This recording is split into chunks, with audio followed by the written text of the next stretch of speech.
આ વિદિશા બેઠક છે એ શિવરાજસિંહ ચૌહાણ 20 વર્ષ પછી ફરીથી આ બેઠક પર લડવા માટે આવ્યા છે।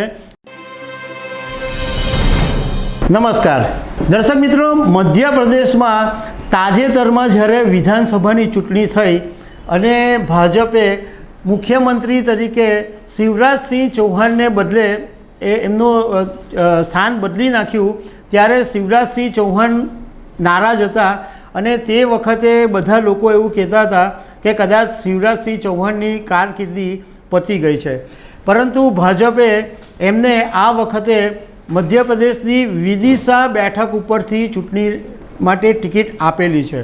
આ વિદિશા બેઠક છે એ શિવરાજસિંહ ચૌહાણ 20 વર્ષ પછી ફરીથી આ બેઠક પર લડવા માટે આવ્યા છે, કારણ કે 20 વર્ષ પહેલાં તેઓ આ બેઠક ઉપર સાંસદ રહી ચૂક્યા છે। તો આ વિદિશાની જે બેઠક છે એ પણ એક ચર્ચાસ્પદ બેઠક છે, તો એના વિશે હું તમારી સાથે વાત કરીશ। મારું નામ રાજેશ શાહ છે અને તમે જોઈ રહ્યા છો ખબર છે .com। દર્શક મિત્રો, મધ્યપ્રદેશના વિદિશામાં 7 મે 2024ના દિવસે લોકસભાની ચૂંટણી થવાની છે અને ભાજપે આ વખતે મધ્યપ્રદેશના પૂર્વ મુખ્યમંત્રી શિવરાજસિંહ ચૌહાણને મેદાનમાં ઉતારેલા છે। તો એમની સામે કોંગ્રેસે પણ દિગ્ગજ નેતા પ્રતાપ ભાનુ શર્માને ઉતારેલા છે। પ્રતાપ ભાનુ શર્મા પણ ઘણી બધી વખત આ બેઠક ઉપરથી સાંસદ રહી ચૂક્યા છે, એટલે શિવરાજસિંહ ચૌહાણની સામે એક મોટી ટક્કર હશે એવું રાજકારણના જાણકારોનું કહેવું છે। હવે આ વિદિશાની જે બેઠક છે એમાં 8 વિધાનસભા આવે છે। આ બેઠક ઉપર જે 7 મેના દિવસે મતદાન થયું એમાં 73.15% મતદાન થયું હતું અને 8 વિધાનસભા આવે છે। એમાં વિદિશા, બસોદા, સાંચી, સિલવાની, ઇચ્છાવર, મોજપુર, બુધની, ખાતેગાંવ, આમાંથી 7 બેઠકો બીજેપી પાસે છે અને એક જ બેઠક છે કોંગ્રેસ પાસે, એ સિલવાની વિધાનસભાની છે। શિવરાજસિંહ ચૌહાણ એક દિગ્ગજ નેતા છે અને મધ્યપ્રદેશની અંદર એમને લોકો મામા તરીકે વધારે ઓળખે છે।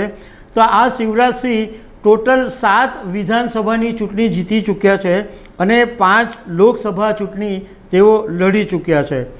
1991થી 2004 5 વખત વિદિશાના સાંસદ રહ્યા છે, 6 વખત ધારાસભ્ય રહ્યા, 4 વખત મુખ્યમંત્રી રહ્યા છે શિવરાજસિંહ ચૌહાણ, અને એમની સામે એમના માટે સૌથી વધારે મુખ્યમંત્રી તરીકે રહેવાનો રેકોર્ડ પણ નોંધાયેલો છે। સૌથી વધારે વખત શિવરાજસિંહ ચૌહાણ મુખ્યમંત્રી રહ્યા છે મધ્યપ્રદેશની અંદર। કોંગ્રેસના પ્રતાપ ભાનુ શર્માની વાત કરીએ તો 1980માં વિદિશાથી જીતેલા અને બીજી વખત પણ તેઓ વિદિશા બેઠક ઉપરથી ચૂંટણી જીતેલા।